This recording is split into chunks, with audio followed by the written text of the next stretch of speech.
Welcome to the Deep Dive. We're here to cut through the noise and really get to the heart of some major ideas from the world's most influential thinkers. That's the plan. And today, well, we're plunging into some truly deep, and I have to admit, maybe slightly unsettling concepts from a real philosophical heavyweight. We are indeed. We're talking Arthur Schopenhauer. Specifically, his essays collected under the title On Human Nature, and we're working from the excellent translation by T. Bailey Saunders. A classic collection. Now, Schopenhauer isn't exactly for the faint of heart. If you're ready to sort of peel back the layers of conventional wisdom, he gives this raw, often quite cynical, but undeniably piercing look at, well, who we are. Right, what drives us. What drives us, the systems we build. It's not casual listening, this stuff. Yeah. It's packed with these aha moments, or maybe oh no moments. Could be either. That might just make you rethink everything you thought you knew about yourself, about society. Absolutely. In our deep dive today, we're going to navigate Schopenhauer's, let's say, distinctive perspective on some critical topics. We're looking at morality, government, free will, the essence of character. Big topics. Huge. And it's really crucial, I think, to approach this with an open mind. Our mission here, it's about understanding Schopenhauer's arguments, grasping his line of thought.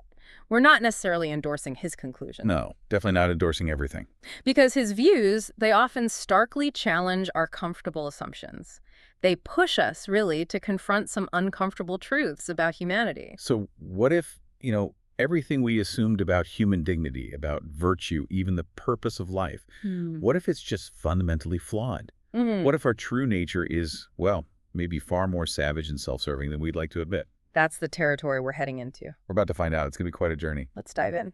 Okay, so Schopenhauer kicks things off by drawing this really sharp distinction. He talks about physical truths versus intellectual and moral truths. What's the core idea here? Why does he see this as such a critical starting point? Yeah, the heart of it really lies in significance, not just, factual accuracy. Physical truths, as Schopenhauer sees them, might have immense external significance. Like science, physics. Exactly. Yeah. Understanding how the sun produces the aurora borealis, for instance. These are big scientific discoveries. They describe the mechanics of the world. But for Schopenhauer, they lack internal significance. Eternal significance. Because they don't reveal anything fundamental about the nature of existence or the will. That core concept for him, the will he believes, underlies absolutely everything. So if physical truths describe the how, then moral and intellectual truths, they get more at the why or the what it all means of reality. That's a good way to put it, yeah. Moral and intellectual truths, for Schopenhauer, are the ones that reveal the innermost nature of reality, especially as the objectivation of the will in its highest stages. The will manifesting itself. Right, and he sees morality not as some kind of optional add-on or just a set of rules for getting along. Social contract stuff. Exactly. Not just that. For him, it's the core meaning of existence itself. He actually goes so far as to call the idea that the world only has physical significance without any real moral meaning. He calls that the greatest and most pernicious of all errors. Pernicious, wow. He even personifies it as the Antichrist. That's a powerful claim. He's saying if you ignore the moral dimension, you're fundamentally misunderstanding reality. Right. How does this connect to our, personal experience? Well, it forces us to confront what we are. Think about the profound impact of, say, a truly great tragedy, watching characters grapple with these immense moral dilemmas. Right. Or just observing extreme human conduct in real life. Whether it's an act of just appalling cruelty or maybe extraordinary self-sacrifice, these aren't just events happening out there. They mean something deeper. Yes. They're direct expressions of humanity's deepest reality. They reveal something fundamental about the will that animates all of us. And he argues these experiences are far more meaningful, far more internally significant than any scientific fact about, quarks or galaxies. Okay. And speaking of confronting what we are, Schopenhauer then takes aim directly at Immanuel Kant's big moral principle, the dignity of man. Why does he find this concept just so utterly absurd? Well, first off, he dismisses it as a circular argument, just logically flawed. How so? Schopenhauer points out, okay, if you ask what this alleged dignity of man rests upon, the answer you often get is, well, it rests upon his morality. Makes sense. But then if you ask what morality rests upon, the Kantian framework kind of suggests it rests upon his dignity. So you're just going in circles. Exactly. It's a conceptual merry-go-round. It doesn't actually give you a solid foundation for anything. Like trying to lift yourself by your own bootstraps, ethically speaking. Precisely. And beyond that logical flaw, Schopenhauer presents this really visceral counterargument. He asks, how can a being with a will that's so sinful, an intellect so limited, a body so weak and perishable, how can such a being possibly possess dignity? He puts it in this incredibly memorable, unflinching quote, "How shall a man be proud when his conception is a crime, his birth a penalty, his life a labor, and death a necessity?" He just sees this idea of dignity as this ironic, almost grotesque self-deception in the face of our inherent flaws and our inevitable suffering. Wow. So if not dignity, then what should guide how we interact with other people, according to Schopenhauer? If we can't base it on some lofty, self-congratulatory idea of human worth, what's the alternative? His answer is radically different, and in a specific way, it's profoundly humanistic, but maybe not in the way we usually think of it. Okay. He proposes a rule. Do not attempt an objective appreciation of him according to his worth and dignity, but fix your attention only upon his sufferings, his needs, his anxieties, his pains. Just focus on the suffering. Yes. It's a complete shift in perspective. Instead of judging others based on their perceived achievements or their social standing or their moral scorecard, all things that can easily lead to hatred or contempt. Right, because you feel superior or inferior. Exactly. Instead, we should focus solely on their experience of suffering, the things they lack, the pains they endure. It sounds like, it sounds like a call to empathy, really. Yeah. Not judgment based on some abstract measure of worth. Absolutely. This focus on suffering, he argues, fosters commiseration. And he equates that with the peace the gospel calls for. It replaces hatred or contempt. It's a direct route to understanding our shared predicament as being subjected to this relentless will. And for you, our listener, this really challenges how often we judge others, maybe subconsciously, by their perceived successes or failures rather than just their struggles. Schopenhauer challenges us to shift our perspective entirely, to see the commonality in suffering rather than the divisions we create based on perceived merit. That's a powerful thought. Let's delve into virtues and vices now. Schopenhauer takes this kind of global tour, contrasting Western and Eastern philosophical traditions. And he makes this really interesting point. The Buddhists, unlike many Western systems, start by defining vices, not virtues. Yes, it's a telling difference in approach, isn't it? Focusing on what needs to be overcome rather than abstract ideals to cultivate. Right. So what are these cardinal vices he identifies in the Buddhist and Sufi traditions? Well, according to Schopenhauer's reading, and he's drawing from various Eastern texts, he had access to the Buddhist cardinal vices are 4: lust, indolence, though he actually suggests pride might be a more accurate translation there, anger, and avarice. Okay. And sometimes he says envy or hatred is added as a 5th. He notes the Sufis largely agree on 4, but they arrange them in these striking pairs: lust with avarice and anger with pride. Interesting pairings. And from these vices, the opposing virtues then naturally emerge: chastity against lust, generosity against avarice, gentleness against anger, and humility against pride. Okay. So how did these profound ideas of morality from the East, as he calls them, stack up against, say, Plato's celebrated cardinal virtues? Justice, valor, temperance, and wisdom, which have been so influential in the West. Yeah, Schopenhauer is actually quite critical of Plato's virtues here. He argues they're somewhat superficial, maybe flawed, lacking a clear, single leading idea. Really? Even Plato? Even Plato. Wisdom, for instance, he says, is primarily an intellectual quality, not a quality of the will. And for Schopenhauer, the will is the true seat of morality. Right, that's key for him. And temperantia, usually translated as temperance, he just finds vague and ambiguous. What does it really mean? But his most pointed critique, often, is reserved for courage or valor. Ah, okay. What's wrong with courage? He argues that courage is merely a quality of temperament, not a virtue in itself. And why? Precisely because it can serve villainy just as easily as it serves virtue. Ah, right. A brave villain is still a villain. Exactly. For Schopenhauer, the core divergence, the point where moral virtues and vices truly appear, is in our fundamental disposition towards others. And this manifests primarily as either envy or sympathy, stemming from that inevitable comparison of our own lot with that of others. It really seems Schopenhauer delights in challenging our easy moral categories. Yeah. Having kind of dismantled human dignity, does he also find surprising ambiguities in what we typically consider clear virtues or vices, like courage or avarice? Let's take a deeper dive into courage and avarice. He gives them special attention. How did the ancients and Christians differ on courage, and then what's Schopenhauer's own higher view? Well, the ancients, particularly in warrior cultures, they highly valued courage, saw it as a key virtue, with cowardice as a major vice. But as Christianity emerged, with its emphasis shifting towards charity, patience, love, the modern era, particularly within that Christian framework, doesn't really consider courage a cardinal virtue in the same way. Schopenhauer acknowledges that cowardice seems incompatible with nobility, if only because it betrays this overgreat apprehension about one's own person. Sure.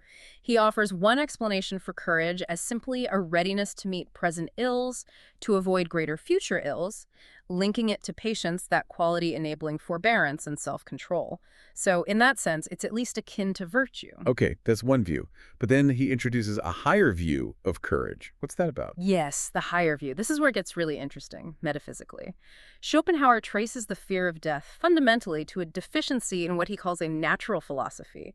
Not an academic one, but an intuitive, felt understanding that assures a person he exists in everything outside him just as much as in his own person. Wow, a sense of universal connection. Exactly. This profound sense of interconnectedness, he argues, means the death of one's individual person, one's phenomenon, can do him little harm in the grand scheme of things. This realization, this intuitive grasp of the universal will, is what gives someone truly heroic courage. So it's not just gritting your teeth. No, it's rooted in a deeper understanding. And it's the same source, he contends, as the virtues of justice and humanity. It's a transcendental explanation, moving way beyond mere utility or temperament. He does cite Calderon's more skeptical view, where a wise minister suggests that not to show it fear is to be brave, and this is what makes valor, honest quote. Implying courage is often just about concealing fear rather than truly lacking it. And this all contrasts with the broader ancient definition of virtue, or atellerate, which encompassed any kind of excellence, moral, intellectual, physical. Even a shoemaker's virtue was making good shoes. That's very different from Christianity's focus on specifically moral superiority. Okay, now let's tackle avarice. Schopenhauer presents this disputatio in Utrumque Partem, a debate for and against it. This isn't just a simple condemnation, is it? He's really digging into its nuances.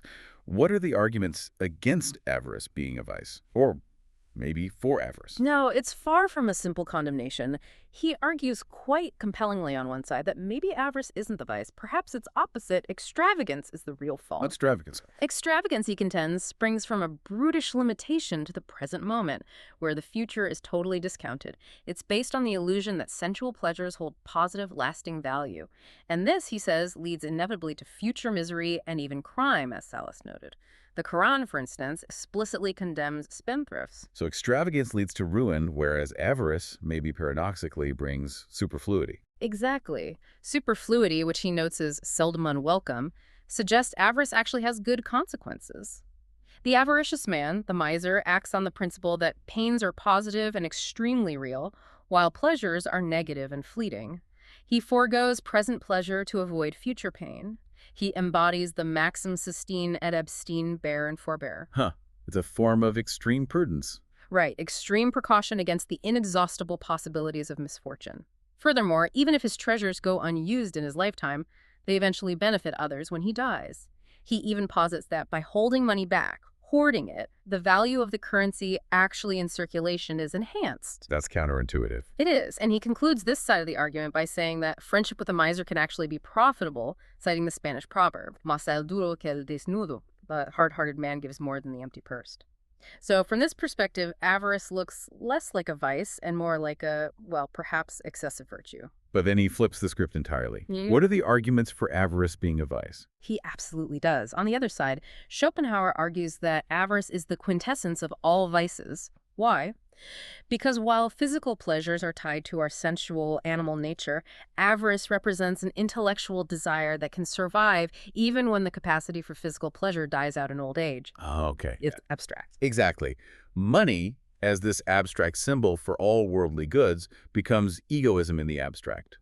It's an obstinate love of the pleasures of the world that outlives itself. It's a refined and sublimated desire of the flesh, containing all possible lusts in an abstract conceptual form. In this light, avarice is clearly identified as the vice of age, a direct counterpart to extravagance as the vice of youth. So this back and forth, this disputatio, it naturally leads toward. Towards Aristotle's juste milieu, the golden mean morality, it highlights that these seemingly good or bad qualities are far more complex than they appear. Every human perfection, he notes, is allied to a defect it threatens to become, and conversely, every defect is allied to a perfection. Like the cautious man seeming a coward, the economical man a miser, the spendthrift seeming liberal, the rude fellow seeming open and sincere. It's why we often misjudge people. It's a call for deeper observation beyond those initial superficial appearances. Right. Schopenhauer really doesn't pull any punches describing human nature. He rejects the idea that moral baseness and intellectual incapacity are directly linked, but he certainly acknowledges they often appear together. That's pretty unsettling in itself. It is indeed. He argues that while there's no direct causal link, like one causing the other, the frequent co-occurrence is maybe just because each is so common individually, and they tend to play into each other's hands to their mutual benefit. So an unintelligent person is maybe more likely to show their perfidy, their villainy, their malice, because they lack the cleverness to hide it. Whereas a clever villain can hide it better. Exactly. And conversely, a perversity of heart, a real malice, can actively prevent a person from grasping truths that their intellect, objectively, would be perfectly capable of understanding. It becomes this kind of vicious cycle of self-deception and hidden ill will. That's an incredibly bleak picture of humanity. Hmm. But is he suggesting this evil is something we're born with? Is it inherent in our nature or something we acquire? Schopenhauer is quite unequivocal on this. He asserts that every man has something in his nature which is positively evil. Positively evil. Yes. He claims that even the very noblest character will sometimes surprise us with isolated traits of depravity. Almost, he suggests, as if to acknowledge their kinship with a human race capable of the worst villainy, nay, cruelty. He chillingly states that it's in virtue of this inherent evil, this bad principle, that we necessarily became human in the first place. Wow. And it's for this reason, he believes, that the world in general is precisely as grim as his philosophy reveals it to be. Okay. He then paints this incredibly vivid picture, describing our civilized world as just a big masquerade. A masquerade. Yeah. You see knights, priests, lawyers, philosophers, philanthropists, all these roles. But, as he argues, they are not what they pretend to be. They are only masks. And as a rule, behind the masks, you will find moneymakers. Everyone's just after money. Often, yes. These masks are donned for various purposes. A lawyer's mask, he says, is worn in order that he may be able to give another man a sound drubbing. A patriot's mask often hides self-interest. Religion can be a mask for ulterior motives. Even women, he notes, often use masks of morality, modesty, or humility for their own ends. Is anyone honest in this masquerade? Only merchants, he wryly observes, because they give themselves out to be what they are, namely moneymakers, and so they go about without masks, accepting humble rank for their honesty. So in this masquerade, nothing is really what it seems. Mm-hmm. What's the takeaway for us, for the listener, from this really unsettling vision? Well, the takeaway is a call to be apprised early in life that it is a masquerade, to truly understand this fundamental deception. Without this awareness, he warns, you'll fail to understand or put up with many things. You'll be utterly puzzled, especially if you happen to have a heart made of better clay. It explains a lot, maybe. It explains, for instance, the favor that villainy finds, the neglect that merit, even the rarest and the greatest, suffers, the hatred of truth and great capacity, the ignorance of scholars in their own province, and the fact that true wares are almost always despised and the merely specious ones in request. Fakes get rewarded. Right. He urges us to understand that in this masquerade, the apples are of wax, the flowers of silk, the fish of pasteboard, all things, yes, all things are toys and trifles, and that often, even in earnest business, one is supplying spurious goods and the other paying for them in false coin. It's a really stark warning against any kind of naive optimism about human interaction. And Schopenhauer really escalates his argument from there, stating flatly, man is at bottom a savage, horrible beast. That's a chilling claim. How does he even begin to support such a strong, unflinching assertion? He argues that civilization is merely the process of taming and restraining this inherent beast. But when the locks and chains of law and order fall off and give place to anarchy, man reveals his true savage nature. So anarchy shows our true colors. That's his view, and he provides truly disturbing examples to back it up. He cites appalling reports from 19th century America detailing devils in human form, He even specifically mentions Anglican priests who inflicted just diabolical cruelty on enslaved people. Horrifying. Or closer to his home, the horrifying revelations in England at the time, where parents were discovered poisoning their own children just to collect insurance money from these things called burial clubs. My God. For Schopenhauer, these aren't just isolated incidents, aberrations. They are evidence of a fundamental inherent cruelty lurking beneath the surface. What's the core idea he's trying to convey with these absolutely gruesome examples?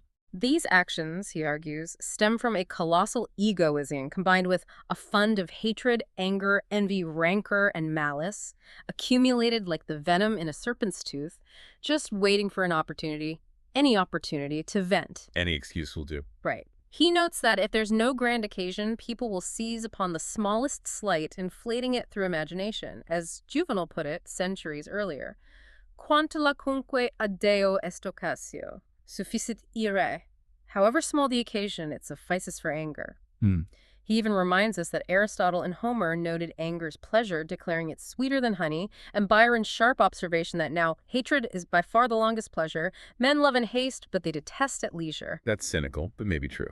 And Schopenhauer, drawing from thinkers like Gobineau, makes this fascinating and frankly chilling distinction here. He calls man the vicious animal par excellence, l'animal méchant par excellence. The vicious animal. He explains this by noting that man is the only animal that causes pain to others, without any further purpose than just to cause it. Other animals, like tigers, might kill more than they eat, but they do so to satisfy hunger, or maybe in the rage of combat. They don't torment just for the sake of tormenting. This, he says, is the diabolical feature in man's character, unique to us. And he offers everyday examples of this diabolical trait too, doesn't he? Not just these extreme cases. Yes, even in seemingly minor incidents. He describes watching a child, maybe 3 or 4 years old, joining 2 playing dogs and almost inevitably starting to hit them with a stick or whip. Just pointless cruelty. Right. Or people who deliberately cause petty inconveniences to others simply because those others express some annoyance. He actually advises caution in expressing annoyance at small evils or pleasure at trifles, because some men will then deliberately inflict those evils or destroy those trifles simply out of malice, like a jailer crushing a prisoner's pet spider just because the prisoner enjoyed it. That's incredibly petty and cruel. Wow. It is. And this, he argues, is why animals instinctively fear man, because it is man alone who hunts game for which he has no use and which does him no harm. This radical evil, or the will to live, embittered by its own inherent suffering, seeks to alleviate its own torment by causing torment in others. It develops into cruelty and malice. And this shapes society. He then frames societal structure itself as subsisting by the antagonism of hatred or anger and fear.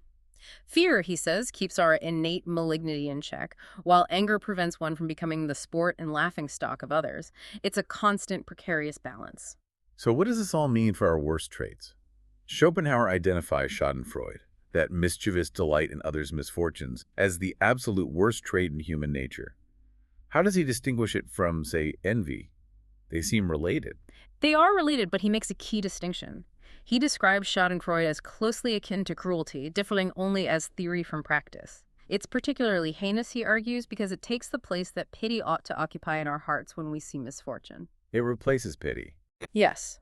Envy, while still reprehensible, he considers a very human quality. He even admits there's some excuse for it. It arises from that natural, almost inevitable feeling of our own lack being made more bitter by the sight of another's delight or success. It's unpleasant, but understandable. Schadenfreude, however, he labels purely diabolical. Its taunts are the laughter of hell. So envy is a human feeling, perhaps understandable, but Schadenfreude is something far darker, almost inhuman. What's the mechanism of envy, though, that makes it so relentless when it takes hold?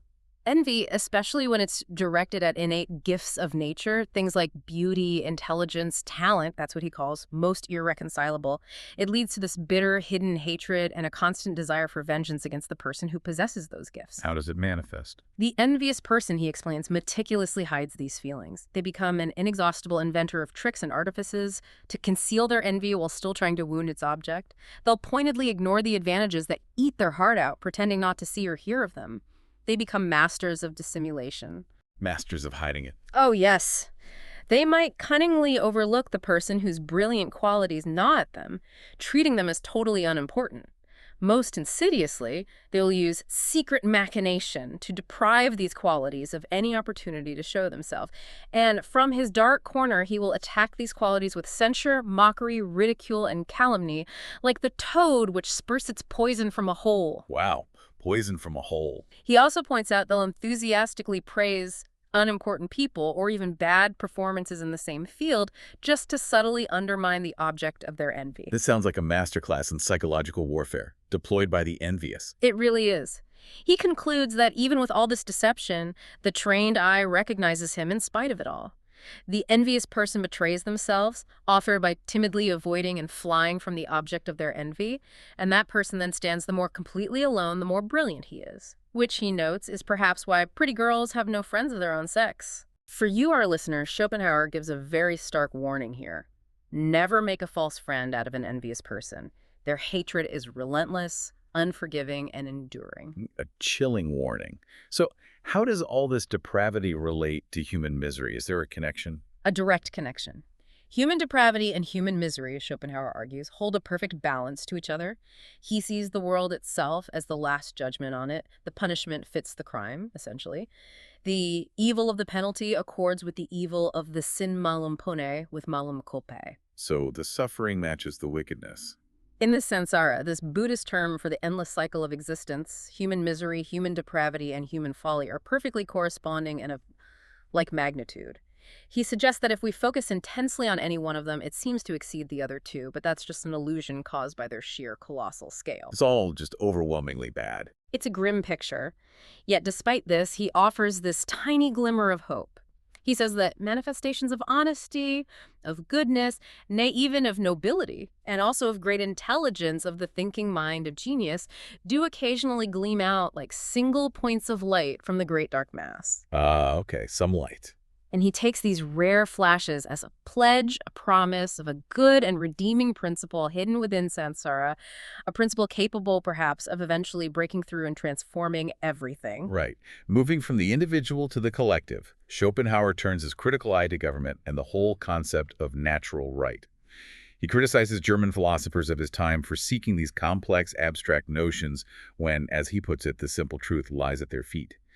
So what is Schopenhauer's definition of right and wrong? How does he simplify it? He fundamentally redefines right. He argues the concept of right is actually a negative one, much like the concept of freedom. Its content is mere negation. It's about what you don't do. Okay, so what's positive then? Conversely, the concept of wrong is positive.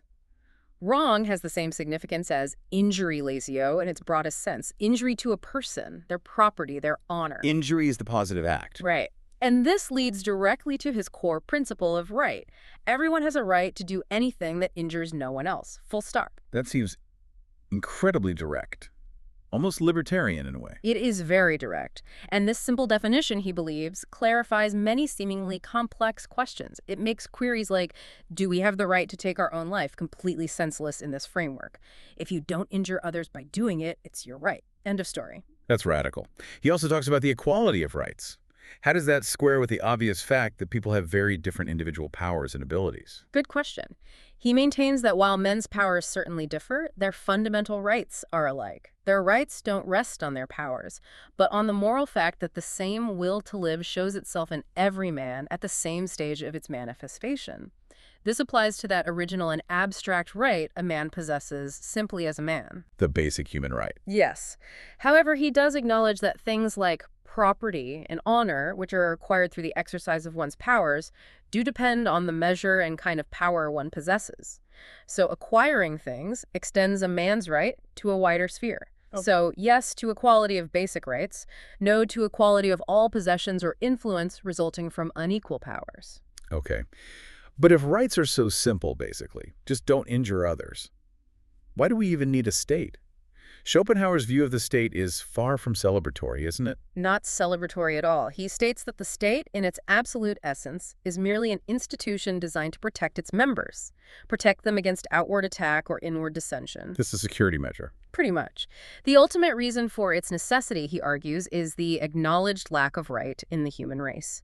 If true right actually prevailed, if no one feared their rights would be impaired by others, no one would even think of needing a state.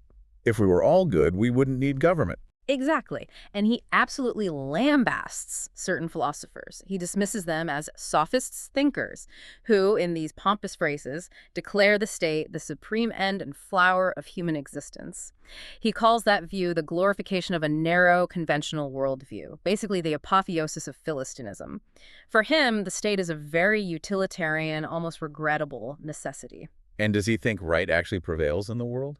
Not a chance. He acknowledges bluntly that wrong is the order of the day. He discusses philosophers like Spinoza and Hobbes, who asserted that each man has as much right as he has power. Onusquisque tantum juris habet quantum potentia vale. While this might be theoretically abolished within civil society, he claims it continues to apply in practice absolutely everywhere else, globally. Might makes right in practice. That's the reality he sees. As an example, he points to China's perceived defenselessness in his time, internally and externally, as a direct consequence of having cultivated peace over war for centuries. It's a stark reminder that in the real world, might often just tramples right. That's a pretty grim assessment. If humans are fundamentally beasts of prey, as he claimed earlier, how does this manifest in the behavior of nations and governments on the world stage? He uses a rather blunt analogy, drawing straight from nature. Just as predatory animals appeared after herbivores, designed to live off them, so too do conquering peoples appear throughout human history to live off those who toil honestly. These, he calls, quite starkly, the beasts of prey in the human race. Wow. He notes Voltaire was perfectly right when he said that the aim of all war is robbery. And Schopenhauer finds government's standard public and official lies about self-defense, claiming reluctance to appeal to arms to be almost more revolting than war itself. So he's saying governments should just be honest about their predatory intentions, stop the hypocrisy.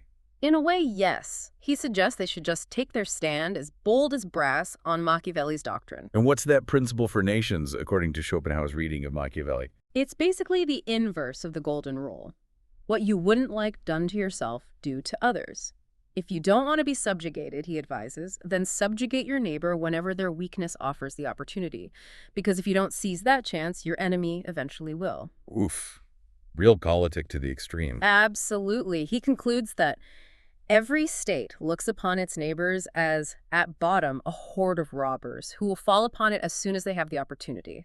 It's a deeply cynical, but arguably quite realistic view of international relations throughout history.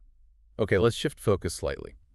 Schopenhauer also analyzes poverty and slavery, which he connects directly to luxury. How does he see that relationship working? He argues quite strikingly that slavery and poverty are only two forms, I might almost say only two names, of the same thing. Two names for the same thing. Yes. The essential characteristic of both for him is that a man's physical powers are primarily used not for himself but for others. This leads inevitably to overwork and very scanty satisfaction of his own needs. Okay. And he says the remote cause of this widespread condition is luxury.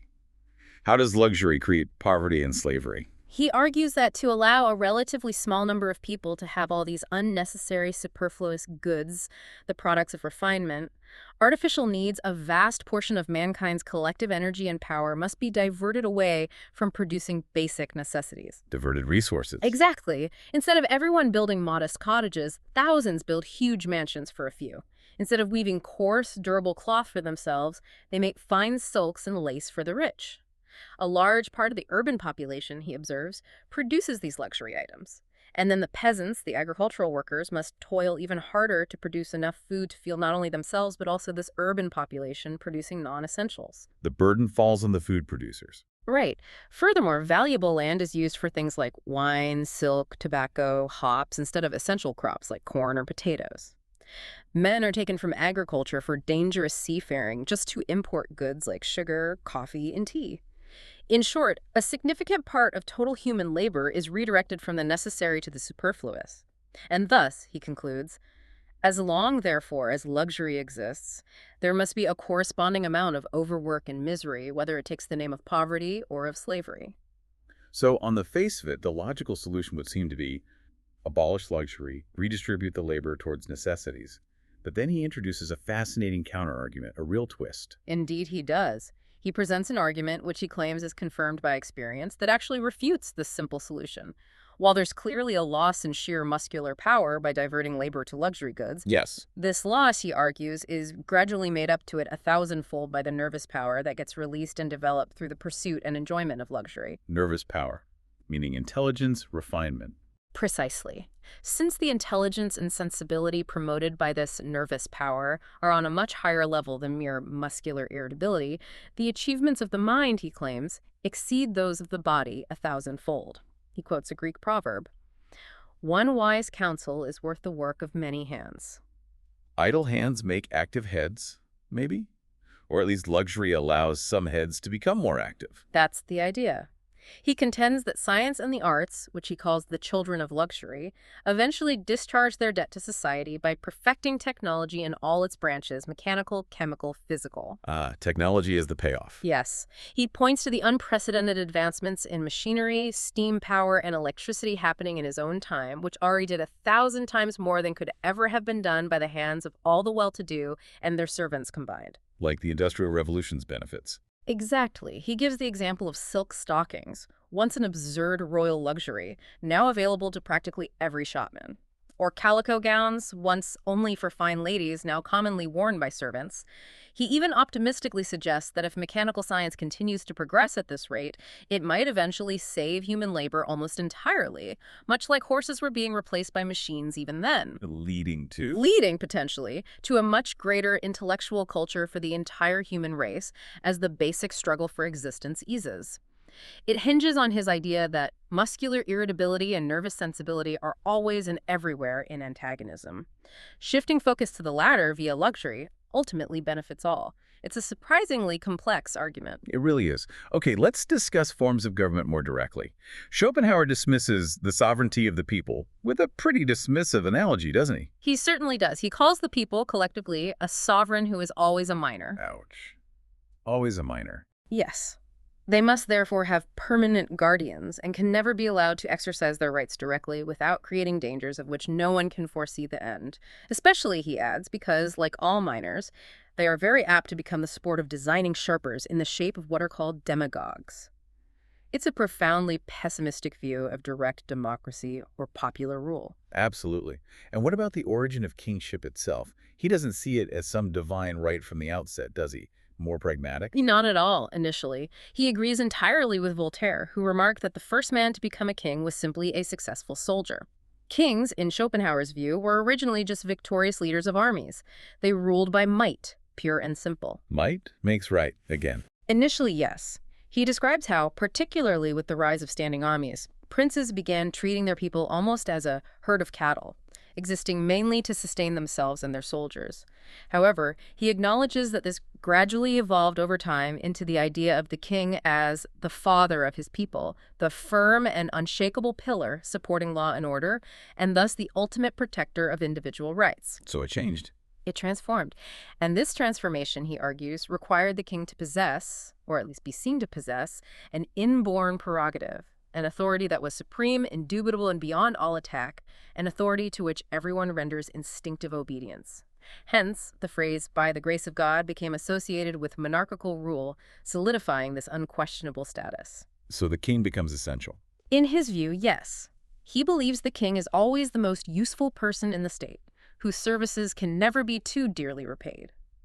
He even cites a supposed Persian custom mentioned by Stobaeus, where a 5-day period of anarchy was deliberately observed after a king's death, just to remind people forcefully of the absolute necessity of kings and laws for maintaining order. That's a stark illustration.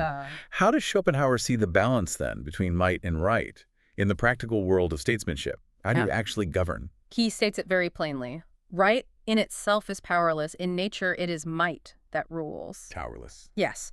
So the fundamental problem of statesmanship, the core challenge, is somehow to enlist might on the side of right so that right can actually prevail in the world. And that's hard because... Because it's incredibly difficult. As he constantly reminds us, almost every human breast is the seat of an egoism which has no limits, usually coupled with an accumulated store of hatred and malice. To keep millions of individuals so constituted in order, in check, requires, he argues, physical power. because generally speaking, it is for physical power alone that they have any feeling or respect. Reason and fairness aren't enough. He challenges anyone to try governing others by merely appealing to what is reasonable, right, and fair. Especially if it goes against their immediate interests, they would simply be laughed to scorn. Moral force alone, he believes, is fundamentally powerless against raw self-interest and malice. So what is the goal of statesmanship then, given this harsh reality? The goal in these difficult circumstances is to subjugate physical force, which ultimately resides in the ignorant, stupid, and unjust masses, to mental force or intellectual superiority, ideally embodied in the ruler or ruling class. But there is a risk there. A huge risk.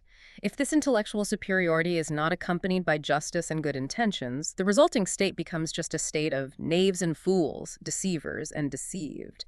And as intelligence among the masses inevitably progresses, this situation eventually leads to revolution. So the ideal state needs. The ideal, then, is a state where intelligence, justice, and good intentions combine in the leadership. This creates a state as perfect as the character of human affairs will allow. This ideal state, he suggests, would probably benefit from some form of public accountability and control, but crucially, without compromising the unity of the state, a problem he specifically attributes to republics. And laws.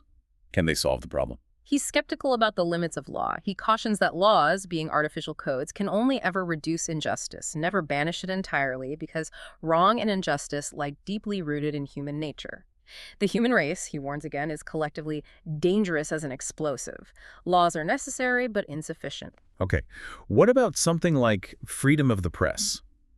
Does he see that as a positive or a negative force in a society built on such, well, explosive human depravity? He offers a distinctly mixed view here. On the one hand, he acknowledges its potential function as a kind of safety valve in the machinery of the state. Letting off steam. Exactly. It allows discontent to find a voice, which can either exhaust baseless complaints, let them fizzle out, or, if the complaints are substantial, allow for early recognition and remedy, preventing a potentially explosive buildup of resentment. But He strongly leans towards the negative overall. He describes freedom of the press, quite chillingly, as a permission to sell poison for the heart and the mind. poison's wrong word.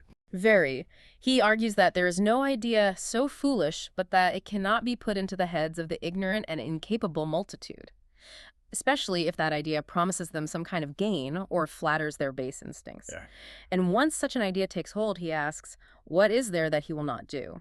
For this reason, he feels the potential danger far outweighs its utility, particularly if proper legal avenues for addressing legitimate wrongs already exist. So what's the solution?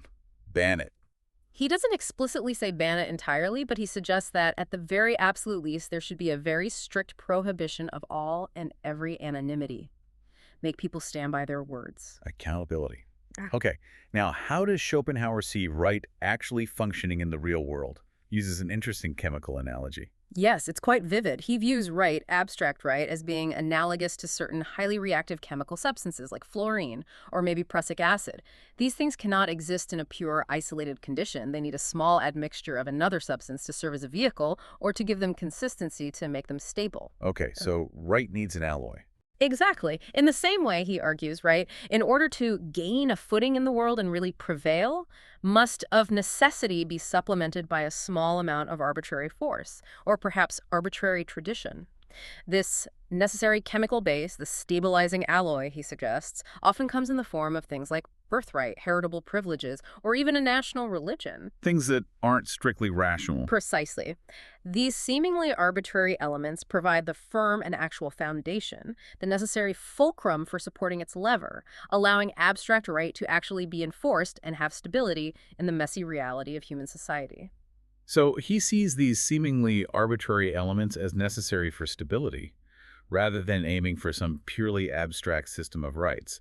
This also informs his critique of pure abstract right, doesn't it? Absolutely. He critiques the very idea of a purely abstract right, arguing it would be an excellent thing for natures other than human. But given that the vast majority of men are, in his view, extremely egoistic, unjust, inconsiderate, deceitful, and sometimes even malicious, and also possess very scanty intelligence, Not a flattering picture. not at all. Given that reality, he argues, there arises the necessity for a power that is concentrated in one man, a power that is ultimately above all law and right, and be completely irresponsible. Even regarded perhaps as a creature of a higher kind, a ruler by the grace of God. Only through such concentrated, unquestionable power, he believes, can these inherently unruly men be permanently held in check and governed. Which leads directly to his views on republics. What does he say about them, given this perspective? He uses the United States, even back then, as a cautionary example, doesn't he? He does, and his critique is absolutely scathing. He finds the United States of his time not attractive because, despite its obvious material prosperity, it's characterized, in his view, by a base utilitarianism with its inevitable companion, ignorance. Utilitarianism and ignorance. Yes, and this combination, he argues, has paved the way for a union of stupid Anglican bigotry, foolish prejudice, coarse brutality, and a childish veneration of women. Wow, that's harsh. But it gets even worse. He then lists a catalog of perceived ills. Most iniquitous oppression of the black freeman, lynch law, frequent assassination often committed with entire impunity, duels of a savagery elsewhere unknown, now and then open scorn of all law and justice, repudiation of public bets, abominable political rascality towards a neighboring state, referring to the Mexican-American War, which he sees as a mercenary raid excused by lies. He holds nothing back. Nothing. And all this, along with an ever-increasing ochlocracy mob rule, he sees as disastrous, not just for the state, but for private morals as well. He concludes that this specimen of a pure constitution on the obverse side of the planet says very little for republics in general, but still less for the imitations of it in Mexico, Guatemala, Colombia, and Peru. It's a full-throated condemnation based on his observations at the time. Okay, and does he offer an explanation for why he thinks republics struggle, particularly with utilizing real ability? Yes, he offers a fascinating, if deeply cynical, explanation for why republics, in his view, struggle to foster and utilize genuine ability. He identifies what he calls a peculiar disadvantage inherent in them, a conspiracy of the stupid. Conspiracy of the stupid. That's his term. In republics, he argues, the stupid, the weak, and the commonplace, who form a vast and numerous host, instinctively form an alliance against men of real ability. They perceive such individuals as their natural enemies, and because they are the majority and all have equal rights at the start, it's tragically easy for them to suppress and exclude the men of ability, preventing them from ever being outflanked or rising to positions of influence. So democracy, for all its ideals of equality, inherently stifles genuine talent and intelligence, in his view. That's his stark argument. And he contrasts this sharply with monarchies. In a monarchy, he claims, this natural and universal league of the stupid against those who are possessed of intellectual advantages is effectively one-sided. It only really exists from below. Why only from below? Because in that system, talent and intelligence receive natural advocacy and support from above. The monarch, being too high and secure in their position to fear competition from below, actually needs the best, most capable men as serviceable instruments to run the state effectively. The monarch's own interests are securely bound up with those of his country. So the king seeks out talent. And ministers, likewise, being far enough above rising politicians not to feel directly jealous, are also glad to single out distinguished men and set them to work. He concludes, quite provocatively, that intelligence has always, under a monarchical government, a much better chance against its irreconcilable and ever-present foe, stupidity. That's quite a claim. He sees monarchy as natural. Yes, furthermore, he asserts that the monarchical form of government is actually natural to man, much like it is, he says, for bees and ants, flights of cranes, herds of elephants, or packs of wolves, all of which instinctively place one individual at the head. The leader of the pack. Exactly. He argues that any dangerous human undertaking a military campaign, a ship navigating a storm, absolutely requires one commander, one single will to lead effectively. He even extends this analogy to the animal organism itself, which he calls monarchical, with the brain guiding and governing everything else, and even to the solar system, with the sun at the center. It's a universal principle for him. It seems so. He cites Homer, "The rule of many is not a good thing. Let there be one ruler, one king." He believes there's a deep monarchical instinct in humans that naturally drives them towards this form of government, noting that it's not usually a product of deliberate reflection. He points to the hereditary nature of monarchy, where the king becomes the personification, the monogram of the whole people, and their welfare is inseparable from the country's echoing Louis XIV's L'État c'est moi. The state is the king. He even mentions how Shakespeare's kings address each other by the names of their countries, like France and England, as reflecting this deep identification. He claims the Chinese of his time couldn't even conceive of a republic, and he cites Stobaeus again, who collected ancient passages praising monarchy, asserting simply that monarchy is best. He really hammers home this point, doesn't he? Republics are unnatural and artificial, products of reflection, rare exceptions. He even has a specific vision for a utopia and a critique of constitutional monarchies, too. Absolutely. He notes that the few historical republics he knew, like the Greek city-states, Rome, Carthage, were only really made possible because a vast majority of their populations consisted of slaves doing all the actual work. Right, that's often forgotten. Even in the United States in 1840, he points out there were 3 million slaves out of a population of 16 million. He also contrasts the relatively short duration of republics with the immense longevity of many monarchies, claiming republics are easy to found and very difficult to maintain, while monarchies are the reverse. So what's his ideal state, his utopia? If he were forced to propose a utopia, it wouldn't be a republic. It would be a despotism of the wise and the noble, a true aristocracy, and how achieved? Through selective breeding. The marriage of the noblest men with the cleverest and most intellectual women. He explicitly calls this his Republic of Plato. Wow. Eugenics, basically. It certainly sounds like it. And he's also critical of the constitutional monarchies emerging in his time, comparing them to Epicurus's gods who sit in undisturbed bliss, not meddling in human affairs, implying they lack real power or influence. He sees these English institutions, like Parliament or trial by jury, as perhaps natural and suitable to the English people, because they grew organically out of English character and circumstances over centuries. But not for export. Definitely not. For the German people, whom he affectionately but patronizingly calls Michel, to simply adopt an English dress code, as he puts it, is awkward and ridiculous. He predicts it will inevitably be too tight for him and incommode him. He specifically cites trial by jury as the worst of all criminal procedures when transplanted. Why so bad? Because instead of judges deeply versed in law and evidence, you get gossiping tailors and tanners sitting in judgment with their coarse, crude, unpracticed, and awkward intelligence, probably thinking more about their own work and longing to be home. They lack, he says, the necessary discernment to distinguish mere probability from certainty. And their potential partiality, being often of the same class as the accused, is far more to be feared than that of an irremovable, dignified judge. He quotes Dr. Johnson on the lack of experience in balancing probabilities, and concludes that letting a jury decide on complex crimes, especially against the state or the press, is, in a very real sense, to set the fox to keep the geese. Okay. Why is there always discontent with governments, then, in his view? Is it always the government's fault? No, not necessarily. Schopenhauer argues that there's always discontent with governments, whatever their form, because people are always ready to make institutions responsible for the misery inseparable from human existence itself. Blaming the system for life's inherent problems. Exactly. This misery, he suggests, is like the curse that was laid on Adam. It's just part of the human condition. He reserves particular scorn for the demagogues of the Jetztzeit, the political agitators of his present day, whom he describes as dangerous optimists and enemies of Christianity, which he saw as acknowledging suffering. Why are optimists dangerous? Because they believe the world is inherently good and could be perfect, and therefore all evil must stem solely from governments. They promise this impossible heaven upon earth, a fool's paradise where everyone just eats, drinks, propagates, and dies without any trouble, a naive dream of perpetual progress. He also contrasts this optimism with a shift in societal concerns, moving from faith to something else. He does. He observes a significant shift in his time, away from religious faith as the chief support of the throne, towards financial credit. Popes, he notes wryly, seem as concerned with their creditors as with the faithful. The old lament about the guilty debt of the world, sin, is being replaced by widespread dismay over financial debts of nations.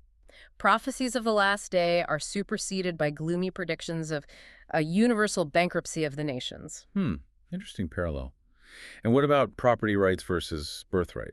He examines the right of possession versus the right of birth, nobility. While possession, he admits, has a better ethical and rational foundation, he notes it's practically allied with birthright because most significant property is inherited anyway. He argues, therefore, that property owners, if they're wise, should actually support the principle of birthright nobility as a way to protect their own inherited possessions. An alliance of privilege. Essentially, he sees nobility as having a double advantage, maintaining both their own possession rights and supporting the king's birthright.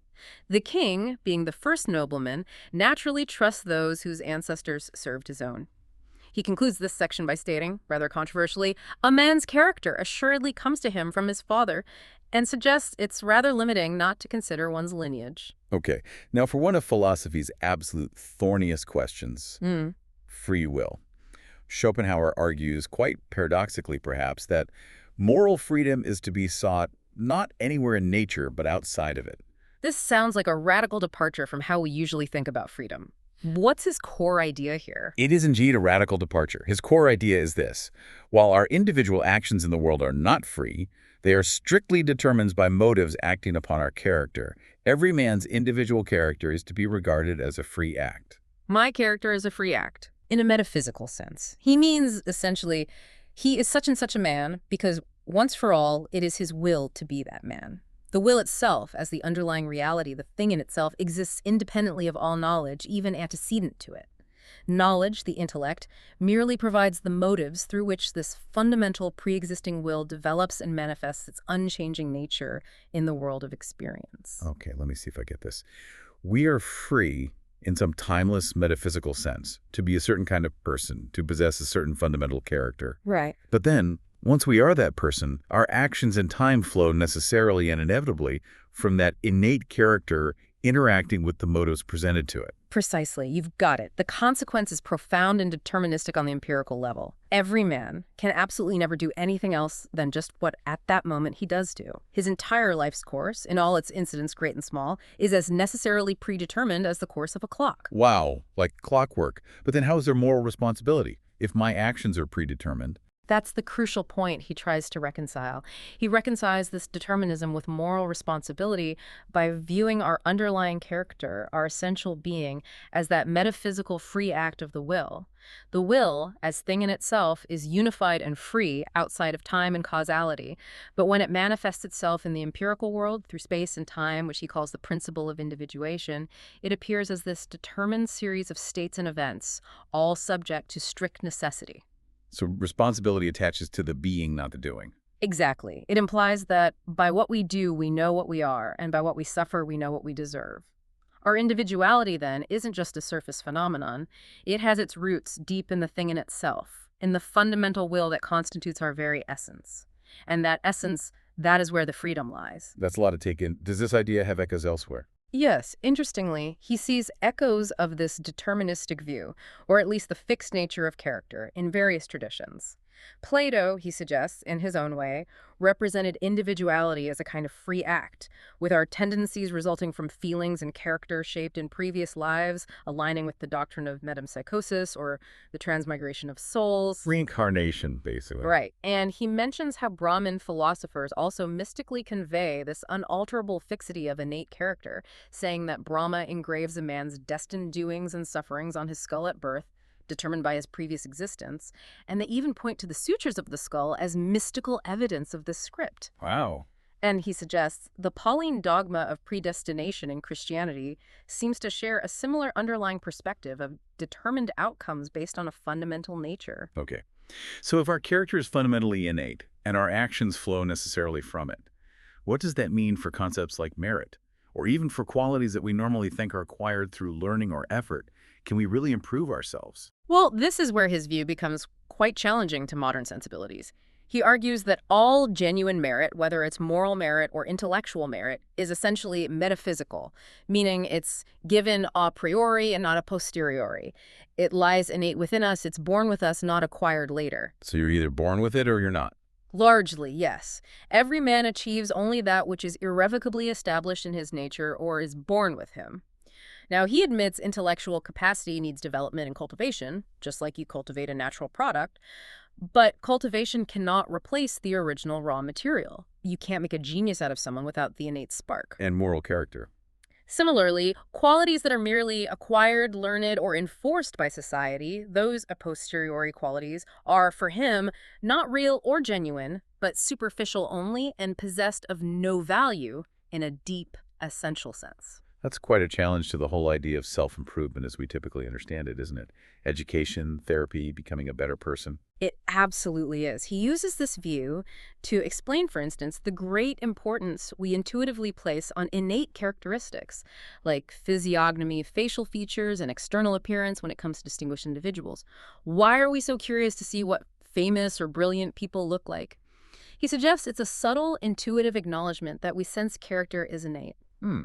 And he concludes this line of thought by stating, "The world is not merely a battlefield where victory and defeat receive their due recompense in a future state. No, the world is itself the last judgment on it.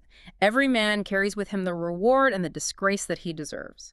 Which again aligns perfectly, he notes, with the Brahmin and Buddhist doctrine of metempsychosis, where your current life reflects your past deeds. Okay, so how do individuals interact if their moral dispositions are so innate and basically unchangeable? He uses that thought experiment about two solitary men meeting. Right, he poses the question. If two men, completely isolated before, meet for the first time, what happens? He cites Hobbes saying they'd be enemies, Pufendorf saying friends, and Rousseau saying they'd just remain silent. Schopenhauer says all three are both right and wrong. Wow. Because it's precisely in that first encounter that the incalculable difference in their innate moral dispositions would immediately appear. For some individuals, the mere sight of another man instantly rouses enmity, their innermost nature instinctively exclaiming, "That is not me." For others, it awakens immediate sympathy. "That is me" over again. A fundamental difference in reaction. Yes, and between these two extremes lie countless degrees. He calls this innate divergence a great problem, nay, a mystery. It's just a fundamental, inexplicable difference in how we are constituted. So it's this innate difference that governs our initial reactions to others. What about the relationship between, say, intellectual culture and moral excellence? Are smart people automatically good people? Definitely not, according to Schopenhauer. He notes, drawing from a Danish writer named Bastholm, that intellectual culture and moral excellence are often quite independent. You frequently find one without the other. Why is that? Because moral excellence, for Schopenhauer, in no wise springs from reflection, which is what's developed by intellectual culture and education. Instead, it springs directly from the will itself, the constitution of which is innate and not susceptible in itself of any improvement by means of education. The will can't be educated. Right. Bastholm's observation of excellent character traits among some so-called savage peoples, despite their complete lack of intellectual culture, supports this view. Schopenhauer even speculates, rather fancifully perhaps, that a uniquely morally good isolated tribe might have actually stemmed from a single, unusually good ancestor passing down those traits. And he points, rather pointedly, to the English reminding North Americans of their penal colonist descent in moments of perceived national disgrace, implying a common belief, even then, in the heredity of moral qualities, good or bad. This idea of fixed character is really profound. If character is essentially like a dye that pervades all our actions and thoughts, how do we spot it? Can we see it? He argues that every person's unique individuality, that specific combination of a definite character with a definite intellect, accurately determines all his actions and thoughts down to the most unimportant details, as though it were a dye which pervaded them. Like a watermark. Exactly. And he uses these striking analogies. A skilled botanist can identify a whole plant from just a single leaf. The great naturalist Cuvier could reconstruct an entire extinct animal from just a single bone. Similarly, he claims, an accurate knowledge of a man's whole character may be attained from a single characteristic act, even a seemingly trivial one. That's a powerful assertion. So the small things, the tiny actions, really do count. They reveal the whole picture. Absolutely. He quotes Seneca's maxim approvingly. Argumenta amorum ex minimis quoque legit capere, evidence of character may be gathered even from the smallest things. He warns very practically that if someone shows absolutely unscrupulous and selfish behavior in small things, you can be sure that a sentiment of justice is foreign to his disposition, and they simply should not be trusted in larger matters. Don't trust them with big things if they cheat on small things. Right. The person who has no conscience in small things, he asserts flatly, will be a scoundrel in big things. He advises strongly that we should break off friendships with malicious or fundamentally bad people, even over trifling moments of betrayal or dishonesty, to avoid the inevitable larger bad turn later. His maxim is stark. Better alone than amongst traitors. Okay, how does conduct actually happen then, if reason doesn't primarily govern it? Schopenhauer explains the genesis of our conduct as being governed not primarily by reason or conscious resolutions, but by the interplay between a person's innate and unalterable character and the motives presented by the external world. Character plus motives equals action. That's the formula. He uses the analogy of a planet's course. The outward tangential energy represents the constant driving force of character, while the centripetal energy pulling it towards the sun represents the influence of motives drawing the will in certain directions. He even suggests this is more than just a simile, as the tangential energy, metaphysically, is the will manifesting itself in the body. So does that mean we can't really know what we'll do in the future? We only conjecture. Our choices aren't truly free in the moment of decision. Exactly. We might sincerely and eagerly promise to do something in the future, thinking we've made a firm resolve, but Schopenhauer says it is by no means certain that he will fulfill the engagement. What he will actually do can only be foretold from true and accurate knowledge of his character and the external circumstances that will arise. History repeats itself, personally. He observes that if a man has been in a similar situation before and acted a certain way, he will inevitably do the same thing a second time if the circumstances are truly similar. This is because, as he often remarked, causa finalis non movet secundum sum esse reale, sed secundum esse cognitum. A final cause, a goal, or reason doesn't impel a person by being real, but only by being known or understood by them. If they didn't grasp the implications the first time, they won't the second time either. We don't learn? Often not. He illustrates this with the common experience of regretting a past action and thinking with complete sincerity, oh, if the opportunity were offered again, I should act differently. But then, he says, when the opportunity does recur, to our own great astonishment, he does precisely the same thing over again. This just underscores for him the unalterable nature of character and the strict necessity of our actions once motives appear. Schopenhauer points to Shakespeare as a master observer of this truth, specifically using the example of the Earl of Northumberland, who appears across Richard II and Henry IV. How does Shakespeare, in Schopenhauer's view, illustrate this fixed character without being overtly didactic or preachy about it? Schopenhauer sees Shakespeare as being thoroughly imbued with this truth of fixed, necessary character, expressing it intuitively through his portrayals, rather than stating it as a philosophical doctrine. He highlights the Earl of Northumberland, who appears in 3 successive history plays. He's never the main character, but he consistently exhibits the exact same pattern of behavior. What's the pattern? Northumberland is always initially involved in plotting against the current king, first Richard II, later Henry IV. He talks a good game, makes noble pronouncements, but then when the crucial moment arrives, when action and support are needed, he invariably betrays his allies or simply fails to show up, usually citing some convenient illness or an inability to gather his forces in time. Leading to disaster for his allies. Exactly. This directly leads to the downfall or death of others, like his own son, Hotspur. The same character flaw, the same pattern of noble words followed by self-serving inaction repeats itself despite the changing political circumstances. So the same character, the same pattern, just repeats and repeats. Shakespeare just shows it, doesn't explain it. Exactly. Schopenhauer praises Shakespeare, and Goethe too, for portraying characters simply as they are without explicit moral judgment. They allow the psychological truth of the character's necessary actions to emerge naturally from the depiction. He contrasts this sharply with Schiller, who, in Schopenhauer's rather critical view, tended to paint the devil black, making his own moral approval or disapproval of characters overtly clear. Shakespeare's method, Schopenhauer argues, is far superior because it reflects the deep reality of character. It doesn't fundamentally change, it just unfolds and reveals its inherent nature through action over time. But even with this strong determinism, this fixed character, Schopenhauer still finds a moral lesson, doesn't he? Right. Where does conscience fit in? Yes, even within this deterministic framework, there's a profound moral lesson. The voice of conscience, when it says you should act differently, doesn't really mean you could have acted differently in that specific past moment, because you couldn't have. What it actually means in a deeper metaphysical sense is you could be other than you are. It refers to the underlying being, the free will act. Precisely. The entire purpose of our life's course, the sum total of our experiences and actions for Schopenhauer, is ultimately to become conscious of one's own character's bad sides, to see our will reflected in our deeds. Self-knowledge through action. Right. And this aligns perfectly, again, with the doctrines of Brahmanism and Buddhism, where the subjective and objective conditions of our birth, our character, and circumstances are considered the moral consequences of a previous existence.